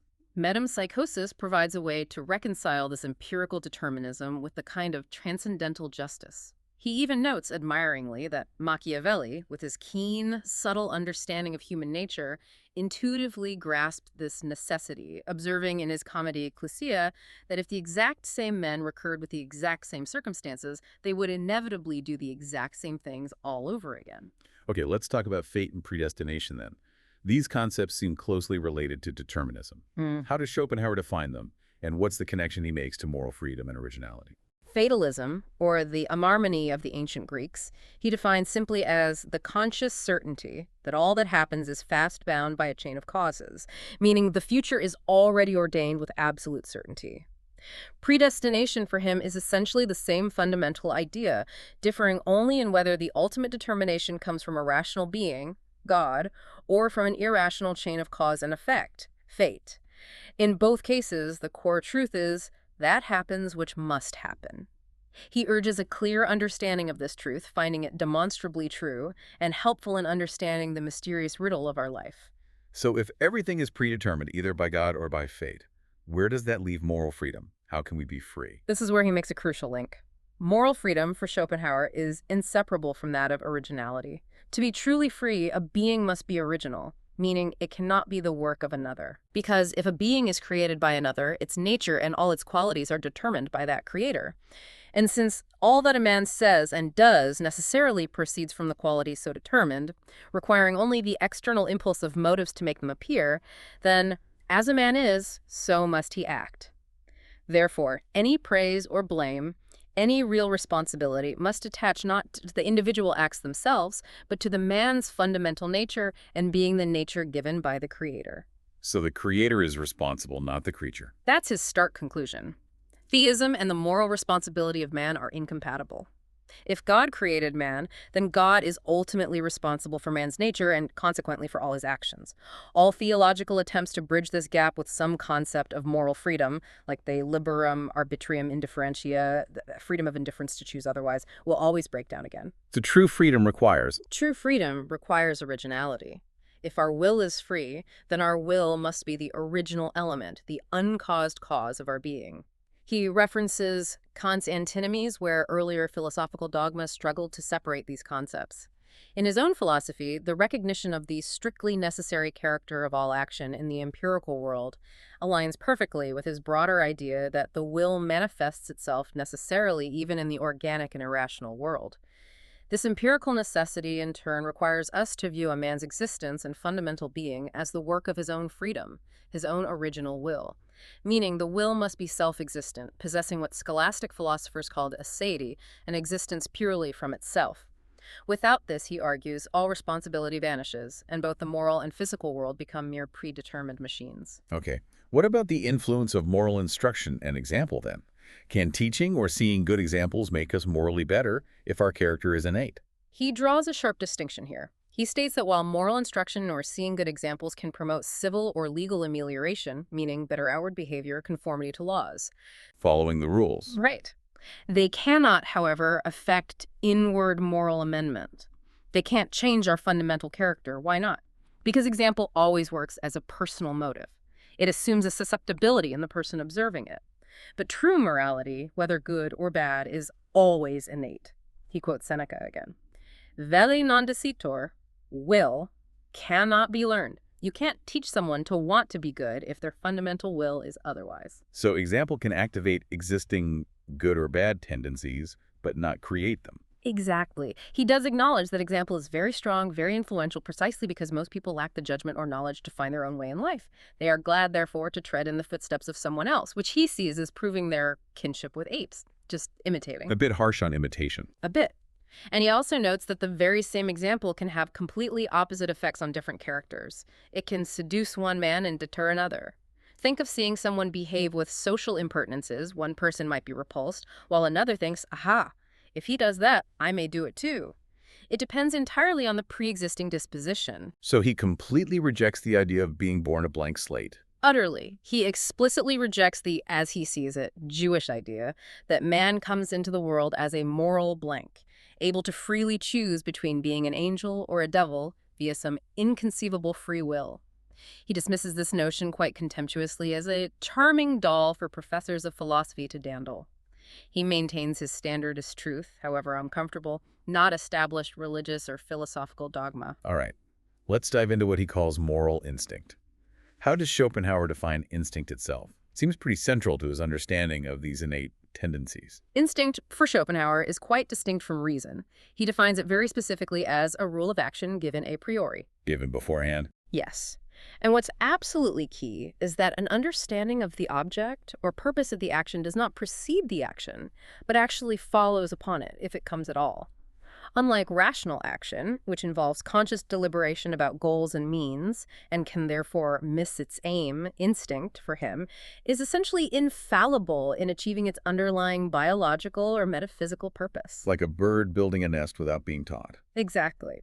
He likens this a priori, unlearned character of instinct to Plato's concept of reminiscence in the Philebus, where Plato suggests learning is really just remembering something our soul knew before this life, something we've never actually experienced empirically. It's Schopenhauer's way of expressing the innate precognitive element that he believes underlies all experience and action. Okay, building on this, Schopenhauer then outlines three fundamental a priori elements in our makeup. What are they? Right. He identifies three. First, there's theoretical reason. This encompasses the fundamental structures of our mind: time, space, causality, the conditions that make all objective experience possible in the first place. The framework for knowing. Exactly. Second, there's instinct, which he also calls practical reason, though very different from Kant's use of the term. This serves as an innate rule for attaining some unknown object or state that promotes life or the continuation of the species. Like theoretical reason, it determines the must of experience, but in an active behavioral sense. Okay, now the third. The third, and most mysterious, is the moral law, which he often equates with a better consciousness. This is a rule for action that crucially operates without any object or external goal at all. It's not about achieving something in the world. Wow. A rule without an object. That's a profound distinction. So what happens when this better consciousness, this moral law, conflicts with reason, either theoretical or practical? This is where the real tension lies. This better consciousness, precisely because it lies beyond all experience and rational calculation, often comes into direct conflict with reason. Schopenhauer presents a stark choice based on how an individual resolves this conflict. That's a choice. If an individual consistently decides for theoretical reason, logic, empirical evidence, against the impulse of the better consciousness, they become, in his view, a narrow, pedantic Philistine trapped in the mundane. If they decide for practical reason, instinct, self-preservation, egoism against the better consciousness, they simply become a rascal. Philistine or rascal. Not great option. Not great. However, if they decide for the better consciousness, choosing it over rational calculation or self-interest, we can only really speak of its effects negatively. Because it operates outside the realm of reason, which is the tool we use to describe things positively, it hinders reason, it suppresses theoretical reason in favor of genius, and it suppresses practical reason, egoism, in favor of virtue. How does it appear to us? When the better consciousness manages to vanquish practical reason, our selfish desires, it appears to our theoretical reason as an imperative command and ought. But when it vanquishes theoretical reason itself, as he believes happens in moments of true genius, it takes no rational shape at all. Reason becomes a mere servant, which is why, he says, genius can never give any account of its own works. It flows from a source beyond rational explanation. Fascinating. So, applying this, if animals lack moral freedom in the human sense, what does that imply about the very concept of morality and their capacity for it? Do they have any trace of this better consciousness? Schopenhauer suggests that animals' lack of moral freedom isn't necessarily because they show no trace of a better consciousness or something analogous to it. In fact, he sees clear evidence of distinct character in animals. Like good dogs and bad dogs. More fundamentally, he contrasts the thoroughly malignant and inherently vicious character of certain animals, such as the crocodile, the hyena, the scorpion, the snake, with the gentle, affectionate, and contented character of others, such as the dog. This innate difference in disposition, he argues, suggests that animal character, just like human character, must rest upon something that is above and beyond time, some essential nature. So what's the crucial missing link then, if it's not the capacity for a moral sense or character? Why aren't animals morally responsible like humans? The crucial missing link for animals, in his view, is reason. Specifically, reason understood as the faculty of supreme comprehension, the idea of totality.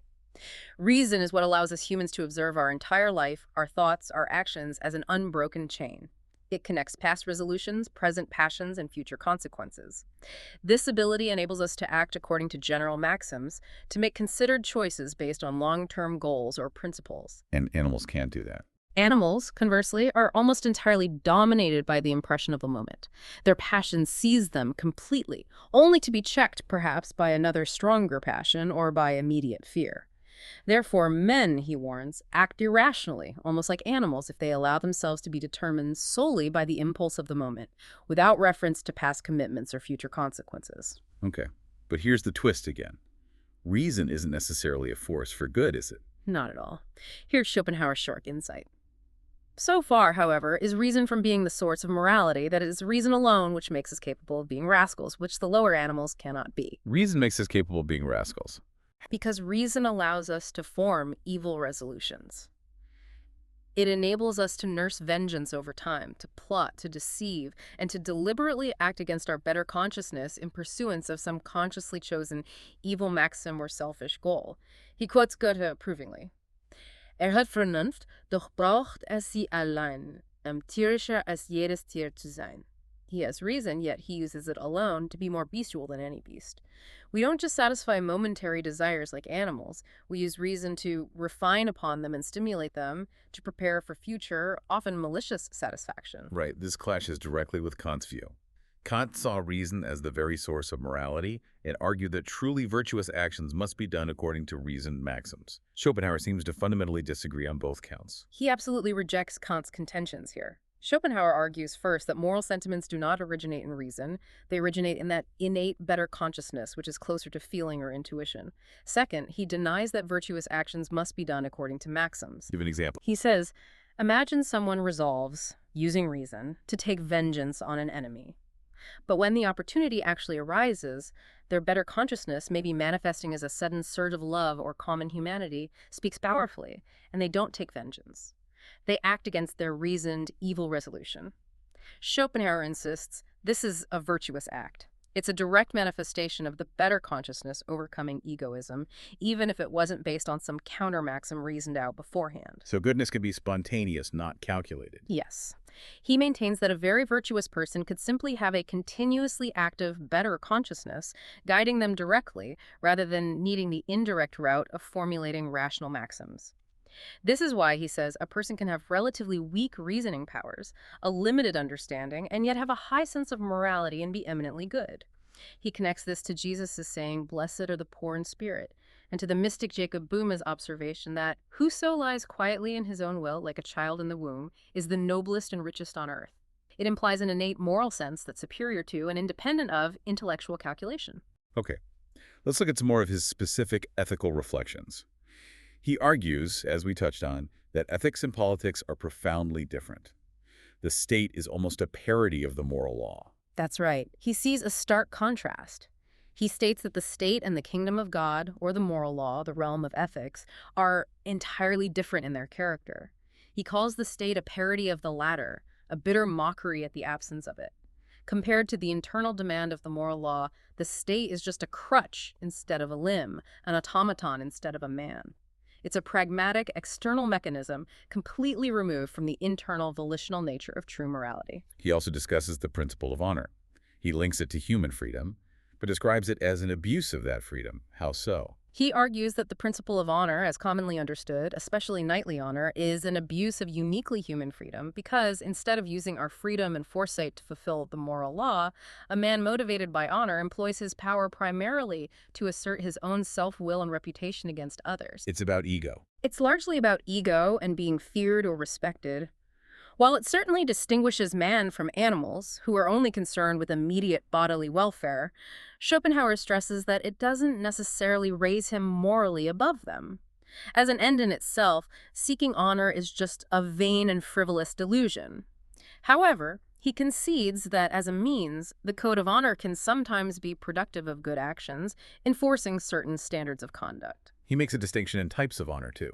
Yes, he distinguishes civic honor, which is about deserving trust and having a good reputation for reliability, from knightly honor, which historically arose among, as he bluntly puts it, robber knights, and is fundamentally about being feared and maintaining one's status through a willingness to fight.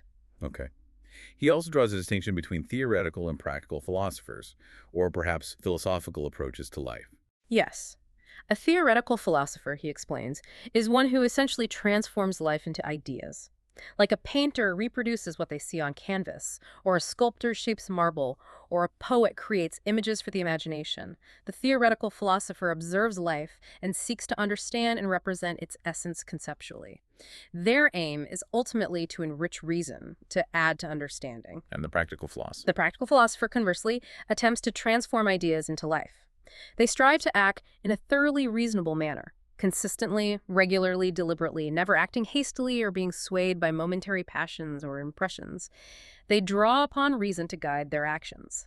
This, he admits, is incredibly difficult because our bodies, our wills, are naturally guided by real, present objects and impulses, not by cold, colorless ideas derived from reason. The theoretical philosopher adds to reason, the practical philosopher tries to live by it. That makes sense.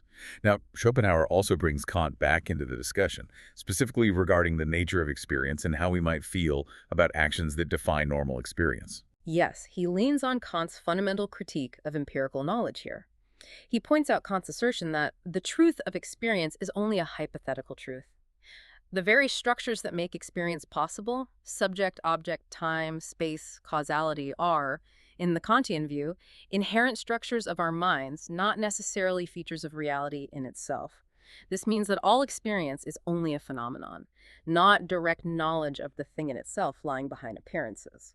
Okay, so what's the implication of that for our moral judgments, especially when something unexpected or seemingly irrational happens? He suggests the following. If we find ourselves secretly pleased or deeply moved by some form of conduct that seems to defy normal experience, meaning it goes against what experience, logic, and prudence would typically dictate as the rational or expected course of action, we shouldn't automatically dismiss that inner feeling of approval or resonance. To dismiss it purely because it contradicts empirical norms would be to ascribe an authority to experience which it does not deserve, since experience itself is based on these unproven underlying suppositions. So our gut feeling might be tapping into something deeper. That's the implication. This, he argues, is the general tendency of the Kantian ethics, this hint of a reality beyond phenomena that he is applying here to our inner moral compass. It suggests that a deeper, non-empirical, perhaps moral truth might be at play in those moments when our intuition clashes with worldly wisdom. Now, for some really provocative, specific ethical reflections from Schopenhauer, let's start with his take on innocence, which he starkly calls, in its very nature, stupid. Why such a harsh judgment on innocence? Isn't innocence usually seen as a good thing? Not for Schopenhauer. It's harsh, but consistent with his philosophy. He argues that the true aim of life, or its underlying metaphysical purpose, is for us to gain a knowledge of our own bad will, so that this will, the driving force within us, may become an object for our own contemplation, leading potentially to an inward conversion or denial of that will. Our body itself is our will objectified, made visible, and our deeds over a lifetime reveal the often terrible nature, the evil inherent in our will. So innocence prevents this self-knowledge. Exactly. In a state of innocence where there is supposedly no evil because there's been no experience of temptation or wrongdoing, man is merely an apparatus for living. And the ultimate purpose of that apparatus, self-knowledge of the will, isn't disclosed. This empty form of life, this stage untenanted by real moral struggle, is for him just insipid stupidity. A hypothetical golden age of innocence he dismisses as a fool's paradise, utterly unmeaning and unworthy of any respect. Knowledge, even painful knowledge, is preferable. He even praises Cain, the first murderer, in this context, doesn't he? Which is shocking. Yes, it's deliberately shocking. He calls Cain a tragical figure more significant and almost more respectable than all the innocent fools in the world put together. Why? Because Cain, through his terrible guilt and subsequent repentance, as tradition holds, acquired a knowledge of guilt, and through guilt acquired a knowledge of virtue, and so came to understand the meaning of life. It's through the confrontation with evil, our own potential for it, rather than its naive absence, that true self-knowledge and the possibility of transcending the will emerge. Wow. Okay. What about modesty? He's equally unflattering there, isn't he? Not a fan. Not a fan at all. He calls modesty flatly a piece of hypocrisy. Hypocrisy. Yes. He sees it as a virtue invented on behalf of dull and commonplace people. It's a social convention designed so that the meritorious few, the truly talented or virtuous, can be tolerated by the envious masses. The few who possess genuine merit or genius are essentially compelled by social pressure to behave as if they don't know their own value, and by extension, as if they don't recognize the lack of value in others.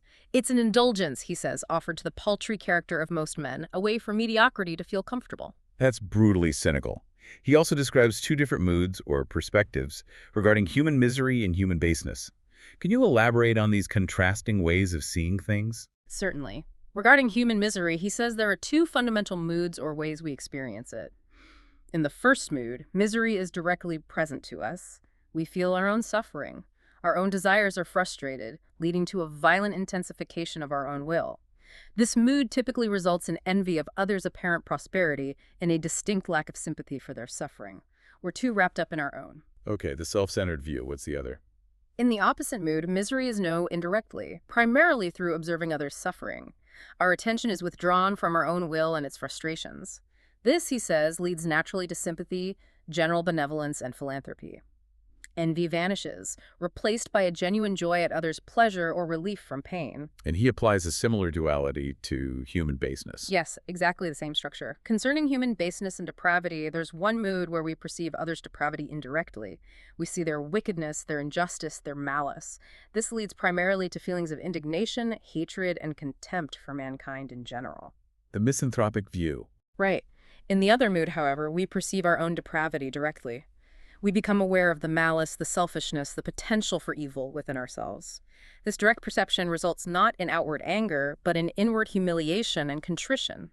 Schopenhauer concludes that to judge a person's fundamental moral value, it's crucial to observe which of these four possible moods predominates in them.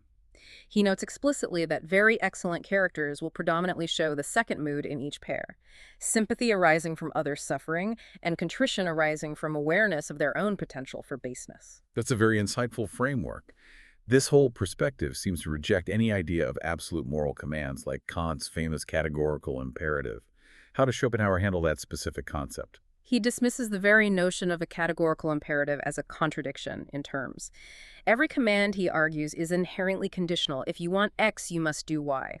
What is truly unconditional and necessary is simply a must, like the laws of nature.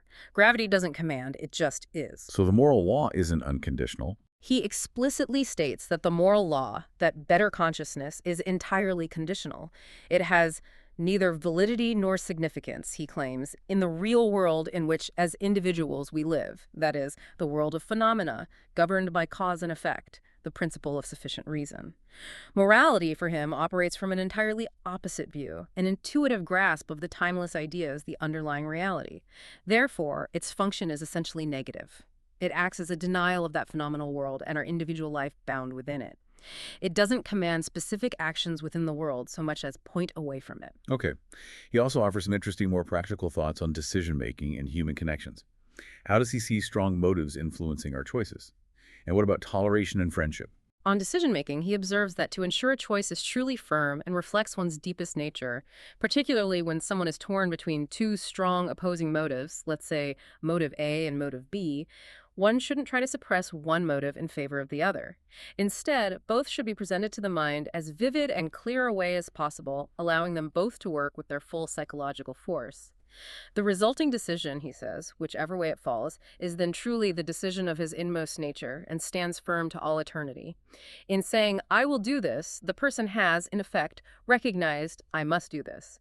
It's as steady and necessary as a force of nature acting. That's a powerful statement about the constancy, the necessity of our will's expression. And on toleration, what's his advice? On toleration, his advice is perhaps surprisingly broad. Exercise almost boundless toleration and placability. Why? Because he sees holding grudges or refusing to forgive others for their inevitable meanness and flaws as giving the rest of the world a quite unmerited honor. It implies they should have been better, holding them to an impossibly high standard given their natures. Interesting take. But he's not saying be friends with everyone. Definitely not. Paradoxically, alongside this call for toleration, he adds that the man who is everyone's friend is no one's friend. True, deep friendship, like the ancient ideal, he notes, was actually a restriction to one individual of what is the due of all mankind, basic compassion or goodwill. It was a kind of compromise between recognizing our shared human nature and the powerful force of inherent selfishness. And lies, where do they come from? Lies, he states quite directly, originate in the desire to extend one's own will over others, effectively denying their will in order to affirm one's own. They are always, therefore, a product of injustice, often rooted in malevolence or outright villainy. Conversely, truth, sincerity, and candor are valued because they imply the absence of hidden bad sentiments. He who is open cherishes nothing that is bad, or at least isn't actively plotting harm. Encourage again. Another angle. Yes, he mentions one more kind of courage, distinct from mere temperament or philosophical insight. A kind of courage that springs directly from good nature, from an intuitive feeling that one truly exists in others as much as in oneself. This leads to less concern for one's own individual life and is often associated, he says, with gentleness and patience. And, he adds intriguingly, this kind of selfless courage is often irresistible to women. Huh. Okay. So, stepping back, what's the core philosophical problem of character and morality that all this points to? The core problem, as Schopenhauer sees it playing out in ethics and politics, is that all attempts to create general rules and precepts for behavior inevitably fail. Why?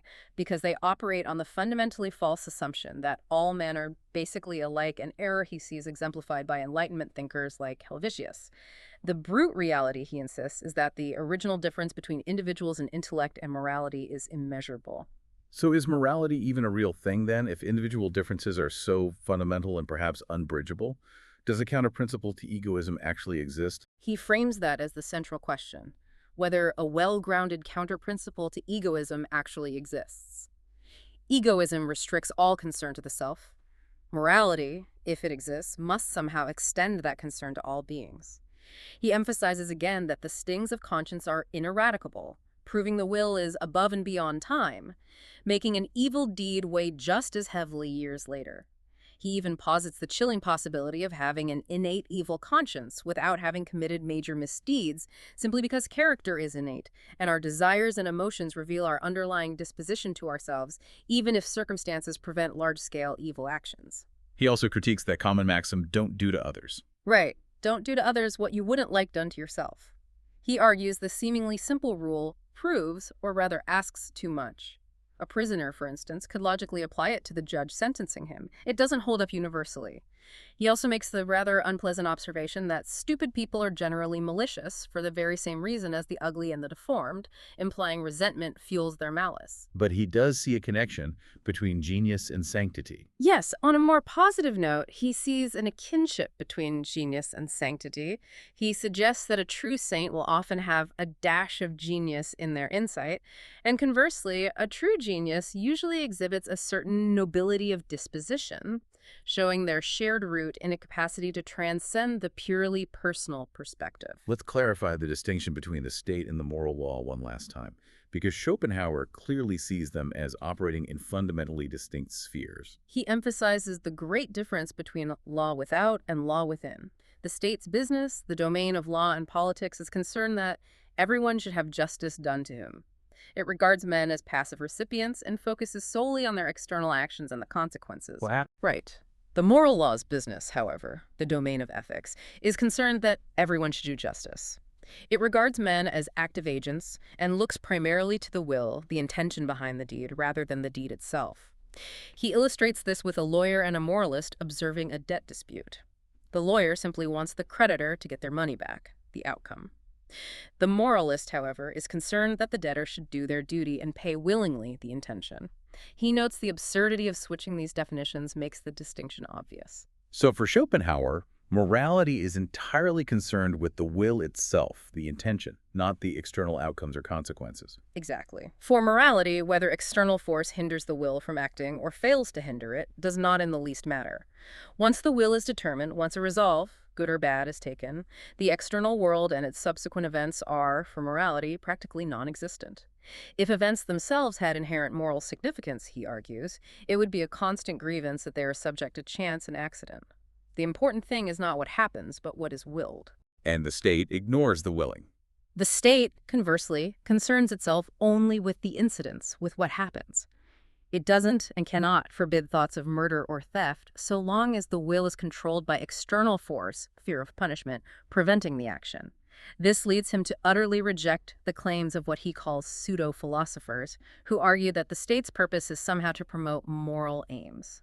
So the state doesn't make people moral. In fact, it might even hinder true morality. That's his radical argument. He argues it's quite the contrary. The true aim for mankind, the underlying purpose of existence in his philosophical system, is not about acting in a particular outwardly good manner as external deeds, operata, are morally indifferent in themselves. No, the real aim is for the will itself, which every individual embodies, to come to perceive what this will is and what horrors it contains, to see the reflection of himself in his own deeds and the abomination of them, and through that painful self-knowledge potentially transcend it. And the state gets in the way of this. The state, focused solely on general welfare and maintaining order, merely checks the manifestation of bad will. It suppresses the symptoms, not the disease itself. By preventing bad deeds through external force, it actually hinders the will from fully revealing its horrifying nature to the individual. Therefore, the state's aim producing a comfortable, orderly fool's paradise directly conflicts with life's true, deeper, tragic aim, self-knowledge of the will, leading to its potential renunciation. So criminals might actually achieve this aim more easily. Paradoxically, yes. He suggests that many criminals, having fully acted out their wicked will and seen its consequences, might actually die more quietly, having perceived what his will is and has discarded it. Whereas many outwardly respectable non-criminals, whose will was merely restrained by law or circumstance, haven't achieved that crucial self-knowledge. He uses Napoleon as a colossal example of this mirror effect, doesn't he? Yes, Napoleon is his ultimate example. He argues Napoleon was not really worse than many, possessed of the very ordinary egoism common to most people. But his greater power and favorable scope for action merely allowed him to reveal the whole wickedness of the human will on a gigantic, undeniable scale. The immense sufferings of the Napoleonic age were simply the necessary obverse of the medal, the visible consequence required for this horrifying aspect of the will to live to be fully displayed. So the world isn't meant to be happy. The world's purpose, for Schopenhauer, is emphatically not an unmeaning fool's paradise, but a tragedy in which the will to live understands itself and yields. Napoleon, therefore, stands as an enormous mirror of the will to live.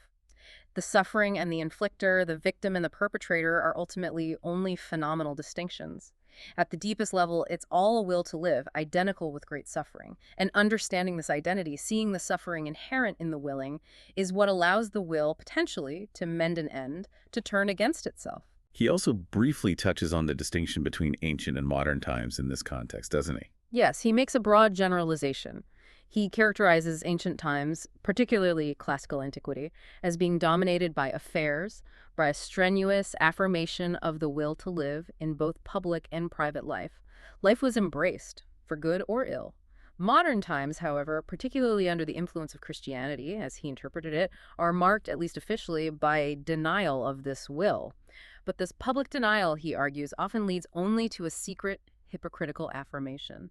This results in widespread half measures and falsehood everywhere, which is why modern times often seem small beside antiquity, lacking its straightforward, if sometimes brutal, affirmation of life. And his final thought on society's structure, the pendulum. Yes, his final thought on societal structure is particularly stark and perhaps relevant today. He describes the structure of human society as being like a pendulum swinging between two impulses, two evils in polar opposition, despotism and anarchy. Tyranny or chaos. Exactly. The further society gets from one, the nearer it inevitably approaches the other. But he doesn't suggest a perfect middle ground is the ideal solution. He argues, quite controversially, that despotism is incomparably less to be feared than anarchy. Why? Because despotism's ills, while potentially severe, often exist mainly as possibilities and tend to touch relatively few directly. Whereas anarchy's blows fall on every man every day, its suffering is immediate and universal. So better lean towards despotism. Therefore, he concludes, somewhat chillingly, that every constitution should be a nearer approach to a despotism than to anarchy. Nay, it must contain a small possibility of despotism to maintain order against the ever-present threat of chaos erupting from unchecked human nature. Wow. We have certainly navigated the challenging, often bleak, but I have to say undeniably profound landscape of Schopenhauer's on human nature. It's heavy stuff. It is. From his critique of human dignity to the chilling reality of our inherent depravity and his unique deterministic take on free will and government, he definitely leaves us with a lot to ponder. He absolutely forces us to confront this concept of the will to live as the fundamental driving force behind everything. And yeah, it often leads to immense suffering and what looks like inherent evil. Yet, even within this very dark vision, he does point to those, rare moments of nobility, those flashes of genius, The points of light. the points of light, suggesting there is some kind of redeeming principle possible, something that allows for self-knowledge and ultimately maybe a potential path towards renunciation of that relentless will. It's a philosophy that really demands profound introspection. So what does this all mean for you, our listener, taking all this in? I think Schopenhauer reminds us that understanding human nature, in all its brutal, unflinching honesty, is perhaps the necessary first step toward any kind of genuine wisdom. Facing the darkness. It's a stark mirror, definitely not always pleasant to look into, but maybe one that offers unparalleled clarity about ourselves and the world we actually inhabit, not the one we wish we inhabited. So here's the final thought to leave you with. In a world that constantly, relentlessly sells us optimism and external solutions, new policies, new technologies, new self-help trends, Schopenhauer insists that true understanding begins, maybe only begins, with an unflinching look inward, a look at the horrors, as he puts it, of our own will. Could embracing that discomfort, confronting our deepest, darkest nature, actually be the only real path to any kind of lasting peace? A challenging question to end on. Something to mull over until our next deep dive. Thank you for joining us on this journey into Arthur Schopenhauer. Thanks for listening. Until next time, keep digging, keep questioning, and stay curious.